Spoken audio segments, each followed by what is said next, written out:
आज के इस वीडियो में हम लोग करने वाले हैं फीमेल रिप्रोडक्टिव ऑर्गन के बारे में discussion. So this is a rough diagram of female reproductive organ. Okay, so as we all know female reproductive organ is major part of sexual reproduction, यानी जो हमने रिप्रोडक्शन पढ़ रखा है उसमें फीमेल रिप्रोडक्टिव सिस्टम जो होता है वो काफी इंपॉर्टेंट हिस्सा होता है।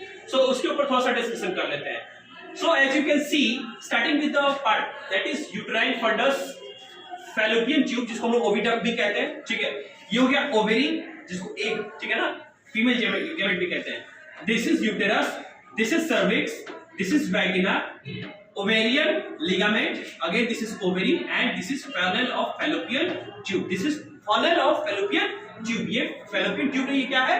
फनल है फैलोपियन ट्यूब का। So before moving ahead, let us discuss about the function of some of the major part that we need to understand in this class. So first one is uterus. Uterus is the house and protects the development of embryo and later stages fetus.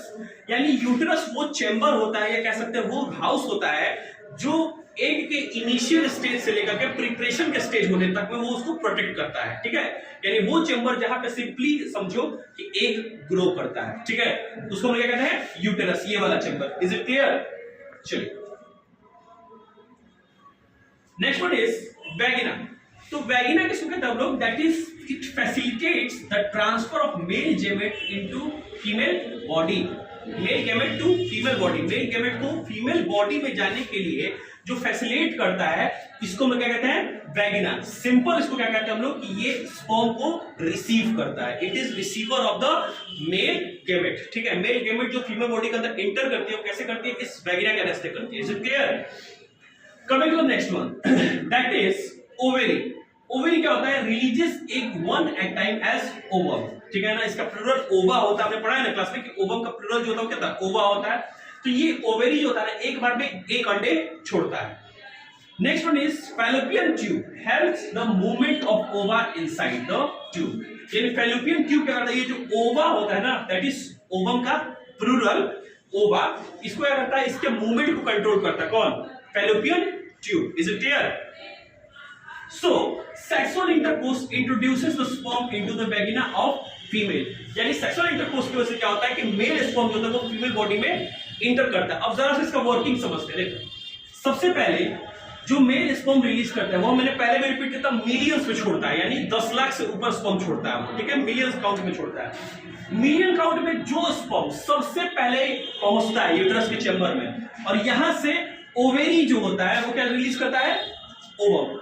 यानी एक million of sperm में से सिर्फ एक या तो एक ये छोड़ेगा और एक ये छोड़ेगा। इन दोनों में से जो सबसे पहले फ्यूजन कर जाएगा, ठीक है, जो सबसे पहले फ्यूजन कर जाएगा वही एग बनाएगा, वही आगे चल के एम्ब्रियो या फ्यूटस कहलाएगा। बाकी सारे स्पर्म वेस्ट हो जाएंगे। ठीक है, यानी कि स्टार्टिंग क्या होता है कि मिलियन ऑफ स्पर्म, और यहां से फीमेल बॉडी से सिर्फ 2 एग निकलेंगे, उसमें से भी कोई एक ही एक्सेप्ट होता है। अगर इन केस एक एक्सेप्ट हो गया तो बाकी के जो सारे स्पर्म काउंट हैं, सारे जो मेल गैमेट है वो क्या हो गए? वेस्ट हो गए, वो बॉडी के बाहर निकल जाएंगे। जो फ्यूज कर जाएगा वो पहले क्या बनेगा? वो पहले बनता है एम्ब्रियो, फिर फ्यूटस, आगे चल करके वही बच्चा बन जाता है। ठीक है, और वो कहां रहता है? यहां पर यूटेरस के इस चेंबर में। Is it clear? So this is the simple working of female reproductive organ. Is it clear? और जैसा कि हमने देखा कि एक जो होता है वो आके इस चेंबर पे रह जाता है, फिर धीरे धीरे क्या करता है? ये ग्रो करने लगता है, और फिर ये फ्यूटस से आगे बढ़कर क्या हो जाता है? बेबी बन जाता है, अनबॉर्न बेबी बन जाता है। और बाद में आफ्टर 9 मंथ ऑफ साइकिल ये क्या हो जाता है? एक कंप्लीट ऑर्गेनिज्म बन जाता है, यानी कंप्लीट एक फीमेल, कंप्लीट एक ह्यूमन बेबी बन जाता है। Is it clear? Any doubts? So this is the working of female reproductive organ. Is it clear to everyone?